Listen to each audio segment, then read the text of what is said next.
முருகன் எல்லாராலையும் பார்த்துட முடியாது. திருச்செந்தூர் முருகனெல்லாம் எப்படி சார் சொல்கிறீங்க அப்படின்னு கேட்டால், ஒரு 5 நான் திருச்செந்தூர் தலை பொல்லாரம் பேசியிருக்கேன், எல்லாம் பேசியிருக்கேன். ஆனால் திருச்செந்தூருக்கு ஒரு முறை தான் போயிருக்கிறேன். ஒரு பொழுதும் இரு சரண நேச தேவை உணர்வேறேன்னு அருணகிரிநாதர் பாட்டு. ஒரு முறை போய் கும்பிடுறதே பெரிய விஷயம். போயும் கும்பிட முடியல. இங்கிருந்து டிக்கெட் போட்டு எல்லாம் பொள்ளாச்சியில் இருந்தப்ப அங்கே போகலான்னு போயாச்சு. போய் கடலில் குளிக்கலான்னு போகும்போது இந்த கண்ணாடி போட்டால் மட்டும்தான் கண்ணு தெரியும். டாக்டர் எப்படி தான் சொல்லுவாங்க பார்த்துருக்கீங்களா? கண்ணாடி போடாமல் இருந்தால் கண் நல்லா தெரியும்.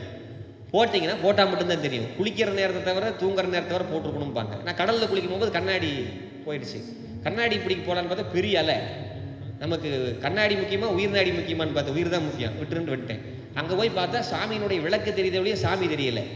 அன்றைக்கு வரைக்கும் விண்ணப்பம், முருகா திருச்செந்தூருக்கு லைவ் கமெண்ட்ரி பண்ணுறேன், எல்லா டிவிலேருந்தும் பண்ணுறேன், ஆனால் என்னை கூப்பிட மாட்டியா முருகா அப்படின்னு சொன்னால் நம்ப மாட்டீங்க. இன்றைக்கும் திருச்செந்தூரில் பல பேர் பணம் கொடுத்து சாமி பார்க்குற நிலம் இருக்குது.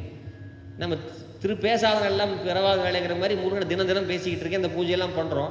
முருகப்பெருமான் 7ஆம் தேதி கும்பாபிஷேகம், ஜூலை 7 தெரியுங்களா எல்லாத்துக்கும். ஆணி 23ஆம் தேதி செந்திலாண்டவர் கும்பாபிஷேகம். 12 கால வேள்வி நடக்குது.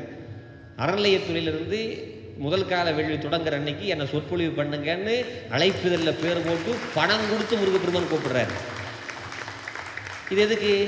முருகப்பெருமான் பக்திக்காக, அதுக்காக போட்ட பிச்சை, வேறு எதுவுமே கிடையாது. ஆக திருச்செந்தூருக்கு போகணும்னா நமக்கு ஒரு வாழ்க்கையில் ஒரு இது இருந்தால் தான் முடியும்.